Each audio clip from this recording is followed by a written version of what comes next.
저는 오늘 고난 중의 약속, 창세기 이 요셉의 이야기가 끝나고 이제 출애굽기 1장으로 시작해서 이제 출애굽기에 대한 말씀으로 함께 은혜를 나누고자 합니다. 출애굽기 1장의 시작은 이렇게 시작을 합니다. 야곱의 허리에서 나온 사람이 모두 70이고 요셉은 애굽에 있었더라. 이스라엘 자손은 생육하고 불어나 번성하고 매우 강하여 온 땅에 가득하게 되었더라. 야곱의 70명, 정확하게 보니까 76명이 이 애굽 땅에 들어간 것으로 기록되어 있습니다. 하나님의 섭리와 인도하심 따라 남의 나라 땅, 여러분 남의 나라에서 여러분 땅을 내어주면서 그 민족을 받아준다는 거, 이건 있을 수가 없는 거죠. 하나님의 특별한 은혜와 섭리 때문에 요셉 한 사람으로 인해서 많은 사람들이 구원을 받게 하고 은혜를 입어가지고 결국은 이 70명이라고 하는 이 작은 가족이 고센 땅이라고 하는 지옥으로 들어가게 되었다는 겁니다. 12지파를 강한 나라의 보호하심에 크게 성장시키기 위한 하나님의 계획이라는 겁니다. 그러나 6절의 기록처럼 요셉과 그 모든 형제, 그 시대 사람들은 다 죽었다라는 겁니다. 이 말씀은 이방인이었던 이 요셉을 통해서 애굽에 요셉이 끼친 그 업적이 그 후세대들에게 기억되지 아니했다는 겁니다. 고센의 지역 이스라엘 사람들 더 이상 애굽의 선한 영향력을 미치는 사람이 아닌 자신들에게 위협적인 존재로 여겨지게 되었다는 거예요. 이것이 남의 나라, 남의 땅에, 남의 집에 얹혀 사는 사람의 아픔이라는 겁니다.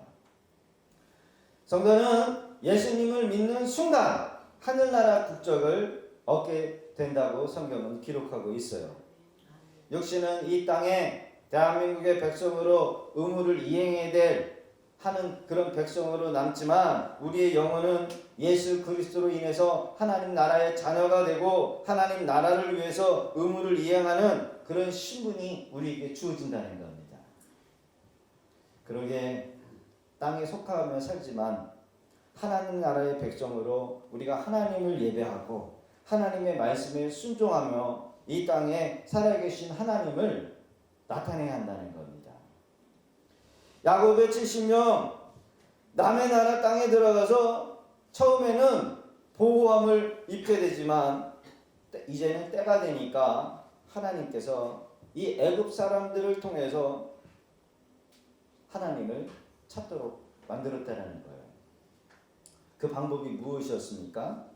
바로 힘든 노역이었고 또 남자가 태어나면 그 남자아이를 나일강에 버리도록 하게 하는 그런 제안이었다는 겁니다. 환경적인 어려움, 핍박이었습니다.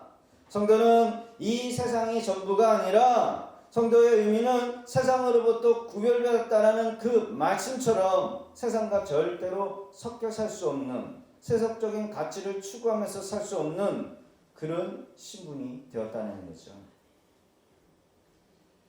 성도가 하나님의 백성으로서 해야 될 사명을 잃어버릴 때 하나님께서는 일깨우기 위해서 환경적인 어려움을 불러 일으킬 수 있다는 것을 출애굽기를 통해서 볼 수 있다는 겁니다.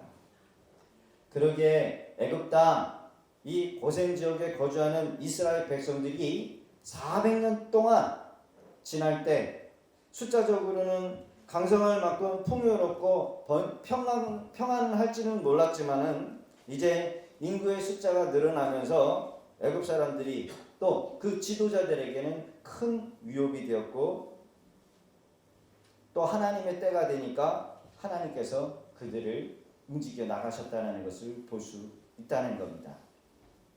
오늘 출애굽기의 말씀을 통해서 성도에게 우리에게 불어닥치는 상황적인 어려움, 환경, 여러분 이럴 때일수록 하나님을 찾아야 될 줄로 믿습니다.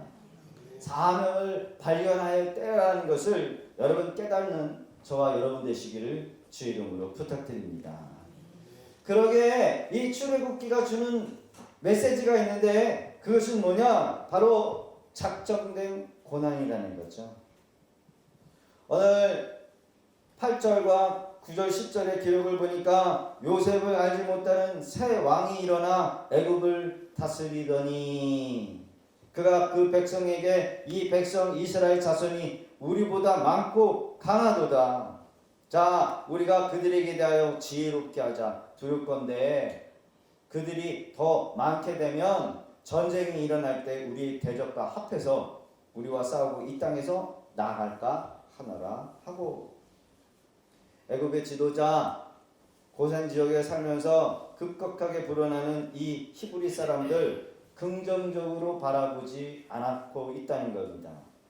매우 부정적이요. 이 히브리인들에게 나라를 빼앗았을까 이런 불안감을 가졌다는 겁니다. 이 배후에 누가 계십니까? 하나님이 계시는 거예요. 그렇게 생각하도록 만들으셨다는 겁니다. 요셉을 알지 못하는 새로운 지도자.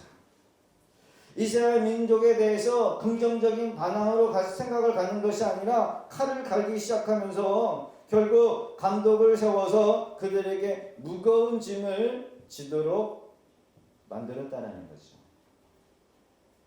여러분 생각해 보세요. 이 땅에 우리 성도들이 잘 되고 형통하고 세상 사람들처럼 잘 된다라고 한다면, 아니 그 이상으로 잘 된다라고 한다면, 여러분 더 예수 믿는 사람도 많아질 수는 있을지는 모르겠지만 사람은요 게으러진다는 겁니다. 그리고 여러분요 하나님께서 우리에게 이 땅에 안주하지 않도록 계속해서 몰아가신다는 거죠. 성경은 기록하기를 핍박을 받으면 받을수록 더욱 번성하고 창성하였다라고 합니다. 이것이 더욱더 애굽 사람들에게 근심을 가져다 주었다라는 거예요. 감독들은 그 위에 세우고 그들에게 무거운 짐을 지어 괴롭게 하여 그들에게 바로를 위하여 굳고선 비동과 람셋을 건축하게 하니라. 그러나 학대를 받으면 받을수록 더 퍼져나가 애굽 사람이 이스라엘 자손으로 말미암아 근심하며. 여러분 애굽 사람에 살던 이스라엘 백성들에게 찾아온 이 고난은 하나님의 뜻이었습니다. 이것은 이미 아브라함에게 약속하신 하나님의 약속이 그들에게 있었어요. 여호와 하나님이 아브라함에게 이르되 너는 반드시 알라 내 자손 이방의 객이 되어 그들을 섬기겠고 그들은 400년 동안 내 자손을 괴롭히리니 그들이 섬기는 나라를 내가 증거할 쯤에 그 후에 내 자손이 큰 재물을 이끌고 나오리라. 고센 땅에 편하게 잘 살고 있는 이스라엘 백성들에게 작정된 시련이고 이 시련을 통해서 이제 하나님께서 이 백성에게 향한 약속의 말씀을 생각하도록 아마 하시지 않았을까. 성도에게 불어닥친 시련, 애매한 고난을 여러분 어떻게 이겨야 될까? 창세기 이 출애굽기를 통해서 여러분 우리가 하나님의 섭리를 볼 줄 아는 그런 눈이 열어지기를 주님으로 축복합니다. 제가 좋아하는 찬송가 373장 고요한 바다로 저 천국 향할 때 주에게 순풍 주시니 참 감사합니다. 큰 물결 일어나 나 쉬지 못하나 이 풍랑으로 인하여 더 빨리 갑니다. 내 걱정 근심을 쉬옵게 하시고 내 주여 어두운 영혼을 곧 밝게 하소서. 이 세상 고락간 주 뜻을 본받고 내 몸이 의지 없을 때 큰 믿음 주소서.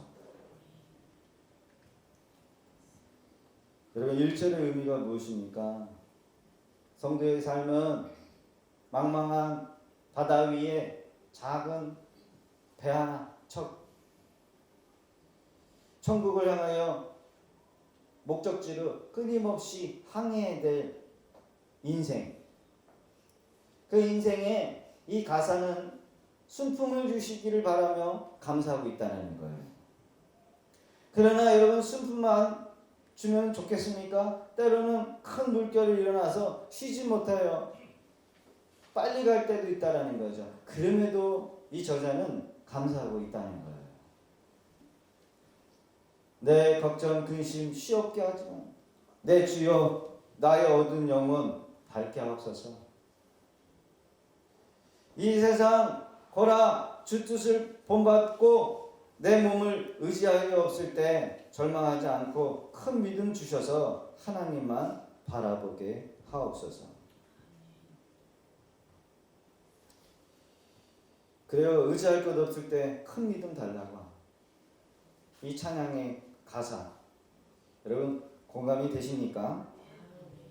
출애굽기 1장이 우리에게 주는 교훈이 무엇입니까?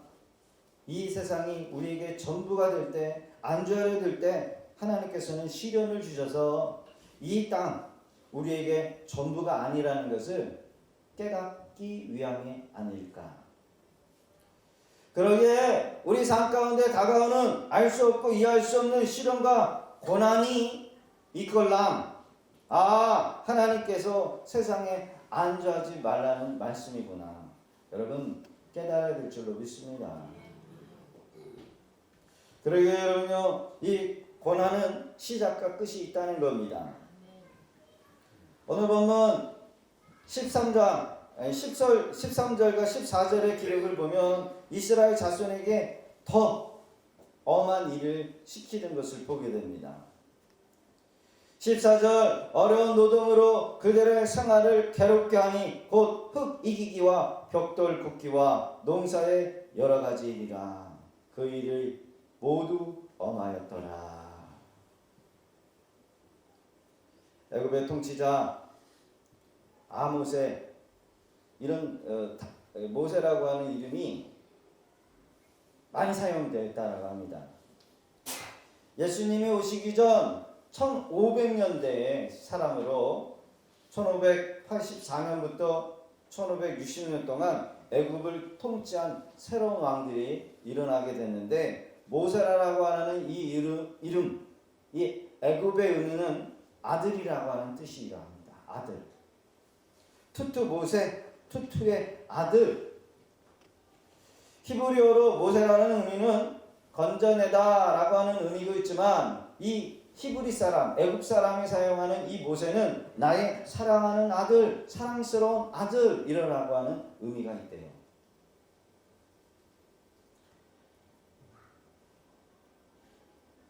가끔 딸만 있는 가정에 아들 하는 게 못마땅하게 여기는 며느리들이 많답니다. 그래서 저희 사모가 아들을 딱 낳고 났더니 그걸 알아요.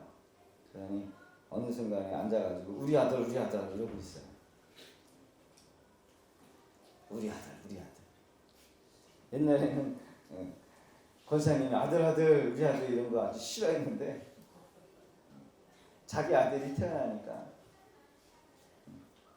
아들, 나의 사랑하는 아들, 사랑스러운 아들, 모세라는 의미가 그런 의미라는 겁니다.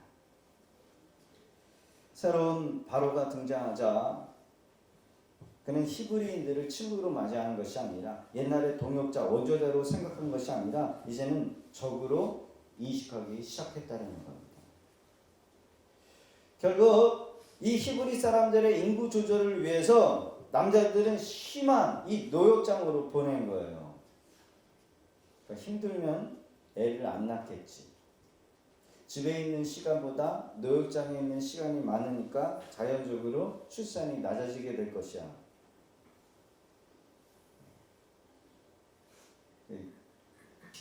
오늘날 대한민국이 출산율이 낮아진대요. 왜 그런가 했더니 먹고 사는 게 힘드니까 자녀들을 안 낳는 게 나을 거다, 이런 생각을 가진 거죠. 그러나 히브리 사람들 핍박을 받으면 받을수록 더 번성해 갔다는 겁니다. 왜 그래요? 그 뒤에 하나님께서 함께하고 계시기 때문에. 하나님의 때가 되니까 고난이 시작되고 고난을 통해서 이스라엘 백성들은 그냥 있는 것이 아니라 더 하나님 앞에 부르짖었다는 거죠. 하나님의 백성은요, 고통이 오면은요, 나타나는 현상이 뭐냐? 바로 기도한다는 겁니다. 그래서 성도는 고난이 다가오면 하나님 앞에 기도해야 돼요. 거기서 진짜와 가짜가 갈리는 거예요. 출애굽기 2장을 보면 여러 해 애굽 왕은 죽었고 이스라엘 자손은 고된 노동으로 말미암아 탄식하여 부르짖으니 그 고된 노동으로 말미암아 부르짖는 소리가 하나님께 상달된지라. 하나님께서 그들의 고통하는 소리를 들으십니다. 하나님이 아브라함과 이삭과 야곱에게 세운 그 언약을 뭐 하셨더라? 기억하셨더라. 하나님이 이스라엘 자손을 돌보셨고 하나님이 그를 기억하셨더라. 그렇습니다. 성도에게 고난이 찾아오면 하나님께 부르짖며 기도해야 한다는 거예요. 고통이 시작되면서 기도하게 되고 기도의 시작으로 하나님께서는 일을 하기 시작한다는 겁니다. 사랑하는 성도 여러분, 기도를 시작하셨습니까? 응답이 오고 끝이 날 때까지 기도를 쉬지 마시기를 바라요. 반드시 하나님께서 그 고통을 통해서 우리를 구원해 내실 것입니다. 이스라엘 백성들이 핍박을 받고 고통하여 신음할 때에 하나님께서 일을 시작하는 것을 보게 됩니다.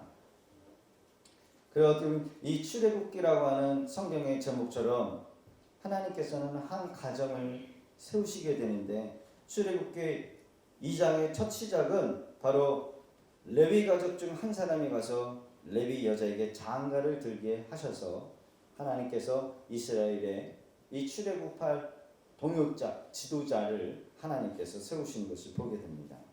이 사람이 누굽니까? 바로 모세라는 거예요. 위대한 일에 시작할 때쯤 하나님께서는 뭘 준비하시느냐? 바로 고통을 준비하신다는 거예요. 그러나 그 고통은 넓은 의미에서는 결코 나쁜 것이 아니라 우리를 구원하기 위한 준비 과정이라는 거죠. 여러분, 항상 축복이 오기 전에는 극심한 핍박이나 시련이 동반해 오는 것을 여러분 바라볼 줄을 아는 그런 눈이 있으시기를 주의 이름으로 축복합니다. 성도는 시련을 통해서 강해집니다. 성숙해지고 성장해지는 거예요. 그러게 우리의 삶 가운데, 우리의 신앙 가운데 우리가 깨닫지 못하는, 감당하지 못할 시험과 시련이 찾아오면 여러분 두려워하지 마시고 믿음으로 반응하실 수 있기를 바랍니다. 하나님께서 은혜를 주시기 위한 고통이구나. 여러분, 하나님은요, 고난과 핍박, 환난을 건져주시는 하나님이시지만 피하도록 하게 해주시지는 않으셔요. 그러니까 우리가 감당해낼 수 있다는 거죠. 따라해보겠습니다. 고난의 시작은 하나님의 일하심의 시작이요, 고난과 시련은 반드시 끝이 있습니다. 기억하실 수 있기를 바라요. 고난의 시작은 하나님의 일하심의 시작. 이때 우리가 뭐 해야 된다고요? 기도해야 한다는 거예요. 그렇다면 우리 성도들에게 찾아오는 이 고난을 어떻게 이겨낼 수 있을까? 애굽 왕 바로의 강한 핍박의 정책. 남자아이가 태어나면 나일강에다가 집어라. 법령이요, 법령. 어저께 제가 설교를 준비하고 아침에 들어가서 잠자고 있는 우리 막내 녀석을 봤어요. 저렇게 큰 놈을 갖다가 나일강에다가 집어 던져. 와, 이 가슴이 얼마나 아플까. 그러나 남의 나라, 남의 집에, 남의 땅에 사는 그런 정책을 당하는 사람에게는 어쩔 수가 없었다는 거예요. 왜요? 자기가 살기 위해서. 보면 수많은 히브리 사람들, 남자아이들이 많이도 죽어 나가지 않았을까? 고난 중에 고난이지요. 이것이 신약에 와서는 예수 그리스도 메시아가 이 땅에 오셨을 때 이 헤롯 왕이라고 하는 사람이 동방박사의 이야기를 듣고 자기도 같이 가서 경배하겠다라고 하지만 베들레헴 지역에 군인들을 보내가지고 모든 두살 아이를 다 죽이는 그 비극이 있었다라는 겁니다. 그때나 지금이나 고난 중에 고난이었을 겁니다. 우리가 신앙생활을 하면서 고난을 맞이할 때 결코 쉬운 고난이 아닙니다. 우리가 마음 먹고 견뎌내야 될 만한 그런 고난이 아니라는 거예요.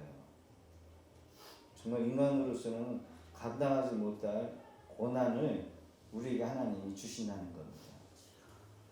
우리가 지난 다니엘 21일 기도 11월 1일부터 21일까지 다니엘 기도를 보게 됐지만 얼마나 감당할 수 없는 그 고난이 그 간증자들에게 있었다는 것을 봅니까? 어떤 목사님의 아들 태어나자마자 성장하면서 빨리 늙어버리는 그런 병에 걸리지 않습니까? 늙어 죽어가는 그 자식을 아픔을 보면서 여러분 감사가 나오고 하나님이 일을 할 수가 있었겠습니까? 여러분 감당 못해요. 막상 우리 삶 가운데 시련이 찾아오고 고난이 찾아오면 여러분 그것은 결코 우리 힘으로 감당할 만한 고난이 아니라는 겁니다. 예수님이 십자가에 못 박힐 때 제자들은 다 도망가 버렸어요. 두려워 도망쳤습니다. 베드로요 예수님 보시는 앞에서 3번이나 부인했습니다. 무서워서. 우리 교회가 성전 건축, 성전 이전을 한다니까 다 도망갈 줄 알았더니 다 도망 안 가시더라고요. 역시 의리가 있으셔. 도망갈 줄 알았거든요.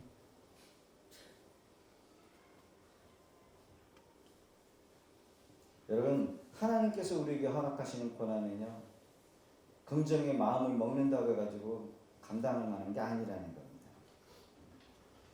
이러한 고난 이길 수 있는 것은 우리의 결단이나 의지로 되는 것이 아니라 하나님께서 은혜를 주셔야 이길 수 있는 겁니다.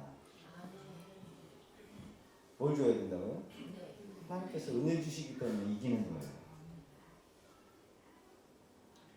같이 한번 읽어보겠습니다. 시작. 야곱 왕이 히브리 산파 시프라라는 사람과 보아라는 사람에게 말하여 이르되 너희는 히브리 여인을 위하여 해산을 도울 때 그 자리를 펴서 아들이거든 그를 죽이고 딸이거든 살려두라. 야곱 왕 바로 히브리 산파를 불러드립니다. 명령합니다. 히브리 사람들이 장애를 하면 몰래 목을 졸려서 죽여라. 그러나 이 히브리 산파는 애굽 왕 바로의 말을 듣지 않아요. 하나님을 두려워했습니다. 아이들을 살려두게 되어요. 죽으면 죽으리라는 믿음으로 절대 권력자인 이 애굽 왕 바로의 말을 듣는 것보다 하나님을 지금 뭐하고 있어요? 경외하고 두려워하는 것을 보게 됩니다. 성도는 눈앞의 현실보다 눈앞의 상황에 타협하지 않는 그런 결단이 있어야 돼요. 이것이 고난을, 시련을 이길 수 있는 비결입니다.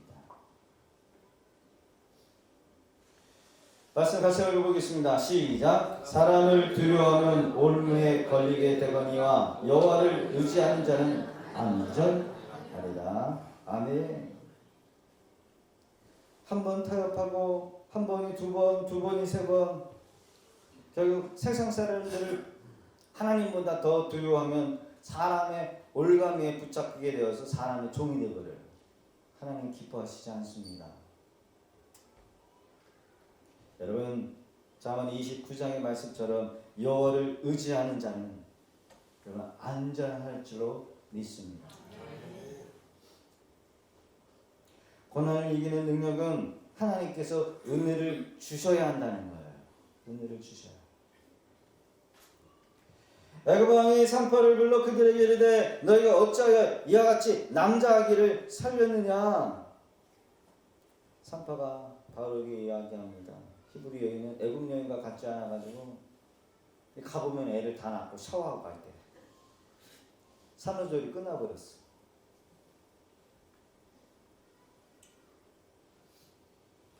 하나님을 두려워하는 자, 하나님을 의지하는 자에게 하나님은 은혜를 베풀어 주십니다.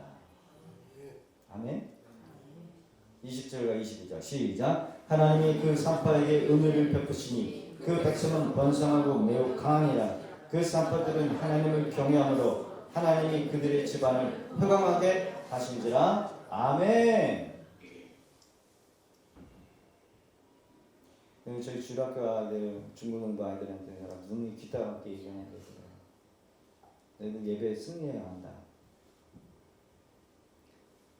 너희들이 아무리 공부를 잘하고 실력이 뛰어나서 좋은 대학을 들어가고 좋은 데 취직을 해도 하나님 예배 실패하면 하나님께서 어느 순간 딱 막아가지고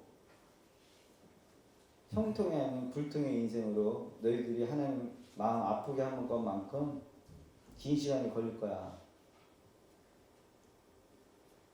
저는 그것을 목회하면서 사역하면서 봤어요.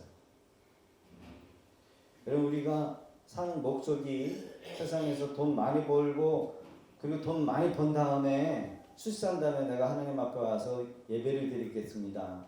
바뀐 거예요. 그러니까 예배를 드리기 위해서 존재하는 줄로 믿습니다. 그래서 예배만 잘 드려도 우리의 인생은요 형통하게 돼 있어요. 실패하는 인생, 그 인생의 궁극적인 모습은 뭐냐? 바로 예배의 실패예요. 여러분 예배는 하나님의 은혜를 입는 것입니다. 여기서 모든 생사 화복이 주관이 되어요. 좌우가 된단 말입니다. 하나님이 그 산파에게 뭐를 베푸시니? 은혜를 베푸시니. 더 하신다는 얘기입니다. 보너스를 더 주신다는 거예요. 자격이 되지 않는데 하나님이요 더 준다는 겁니다. 직장의 CEO들은요 정말 더 주고 싶은 그런 직원들이 있어요. 은혜지요. 하나님을 경외하고 하나님을 두려워하는 자, 여러분 하나님이 은혜 주시는 줄로 믿습니다. 고난 가운데서도 하나님께서 은혜를 베풀어 주셔야 여러분 승리할 수 있다는 겁니다. 사랑하는 성도 여러분, 지금 어려운 가운데 있습니까? 그럼에도 불구하고 혹시 마음이 평안하시다라고 한다면 그분은 은혜 가운데 계시는 거예요. 고난 중에도 하나님의 은혜 안에 머물고 있다면 여러분 얼마든지 승리할 수 있어요. 지난 20일 당일 20일가 끝나고 나서 직장을 잃어버리는 성도님들이 꽤 돼요. 당일 20일 기도가 끝나면 더 확 열어져야 될 텐데 실업자가 더 늘어났어요. 그럼에도 불구하고 물어보면 마음이 평안하대요. 뭔가 하나님께서 은혜를 주실 것 같아요. 하나님의 약속의 말씀이 있기 때문에 고난과 시련 중에도 여러분 흔들림이 없는 반석 위에 있다는 증거가 아니겠습니까? 말씀의 결론입니다. 430년이 지난 이스라엘 백성들, 그들이 심한 핍박 속에서도 강하게 번성할 수 있었던 이유가 뭘까? 아브라함과 이삭과 야곱, 이 요셉에게 하신 약속의 말씀이 있었기 때문에 그렇다라는 거예요. 애굽에 들어온 그 후세대들 그 말씀을 잊었을지는 모르지만 하나님께서는 그 말씀을 그 선조들에게 하셨고 주셨기 때문에 그들을 견뎌내도록 시련 가운데서도 은혜를 주셨다는 겁니다. 하나님께서는 당신의 백성들이 약속을 잊어버렸을지라도 당신이 하신 그 약속 때문에 우리를 구원해 내신다는 겁니다. 사랑하는 성도 여러분, 출애굽기의 시작을 통해서 우리에게 향하신 구원의 역사를 이루어 가시는 그 하나님을 여러분 믿으실 수 있기를 바랍니다. 우리가 세상에 속하여 하나님의 약속을 잃어버린다 할지라도 하나님께서는 우리에게 은혜를 베풀어 주셔요. 예수 그리스도를 믿는 우리 이미 하나님의 자녀이기에 어려움과 시련 속에 있을지라도 잊지 아니하시면서 여러분 하나님 구원해 내실 것입니다. 전에 여전도사님의 간증을 들은 적이 있어요. 이분이 평신도였을 때 9년 동안 한 가지의 기도의 제목을 가지고 기도했답니다. 몇 년이요? 9년. 여러분 9년 동안 새벽 예배 빠지지 않고 그 한 가지의 기도의 제목을 가지고 기도할 수 있겠습니까? 전 못해요, 진짜. 근데 이분이 무슨 기도를 했을까? 당시 처녀의 몸으로 하나님 앞에 10,000원짜리 헌금할 수 없었을 그때였답니다. 그러니까 주일날 10,000원짜리 헌금하지 못하니까 11조 할 수 있었죠. 못했게 했겠죠. 이분의 기도가 그거예요. 하나님, 우리 교회에서 내가 최고 많이 건축 헌금 드릴 수 있고 11조 많이 할 수 있게 하시고 헌금 드릴 수 있게 해주세요. 몇 년 동안? 9년 동안. 새벽 예배 한 번도 안 빠지고. 그리고 새벽 예배 오는 시간이 걸어가지고 1시간이래요. 우리 기한 집사님 새벽 예배 올 때 몇 분 걸려요? 걸어오면 10분도 안 걸리죠? 그래도 그것도 차 타고 와야 돼. 교회에서 버스 운영하는 거 타고 와야 돼. 버스 안 오면 안 와. 그런데 이분은 9년 동안 빠지지 않고 그 한 가지의 기도의 제목을 가지고 기도했다는 겁니다. 여러분 하나님께서 응답했을까요? 안 하셨을까요? 안 하셨으면 제가 얘기를 안 했겠죠. 그분의 기도의 제목처럼 됐다는 겁니다. 그분이 하는 결론이 그거더라고요. 기도는 절대로 땅에 떨어지지 않는다. 9년 동안 하나님 앞에 새벽으로 무릎 꿇고 기도했던 그 단 한 가지, 하나님 최고 많이 하나님 앞에 예물을 드리는 겁니다. 주변 사람들의 그 기도 소리를 듣고 비웃었다고 합니다. 목사님도 비웃었대요. 가난뱅이, 직장도 없고 직업도 없는 주제가 어떻게 교회 하나님 앞에 최고 많이 건축 헌금, 최고 많이 11조, 최고 많이 헌금을 드릴 수가 있어? 비웃었대요. 비웃으니까 그래도 그게 간직거리가 되는 거죠, 나중에. 이번에 간증, 하나님은 절대로 기도의 제목을 외면하지 않으신다는 겁니다. 하나님은 누구를 통해서 일하십니까? 고난과 시련 속에서 믿음을 잃지 않고 하나님을 바라보면서 하나님의 은혜를 믿고 구하는 자. 그 믿음이 저와 여러분들에게 있기를 주의 이름으로 축복합니다. 이왕 우리가 진짜 하나님을 믿고 하나님이 부자인 하나님이시라고 한다면 여러분 이런 믿음을 가지고 나가야 되는 거 아니겠습니까? 저도 예전에 양국에서 여기 올 때요 하나님 앞에 빈봉투 올려드린 적이 있어요. 빈봉투 하나님 앞에 드리고 싶은데 이쪽으로 이렇게 옮기는데요 정말 인테리어 할 돈도 없고 성도 누구 하나 헌금한다고 참여하신 분들 없더라고요. 그래서 제 나름대로 빈봉투 한번 올렸다가 우리 권사님한테 혼났어요. 장난하냐? 지금 하나님 앞에 좀 장난해? 이런 걸로 들리더라고요. 그렇게 얘기는 안 하셨는데. 그럼 얼마 올린 줄 알아요? 저 100억 올렸습니다. 안 놀라시네요? 언젠간 저는 100억 드릴 거예요. 믿으시면 아멘?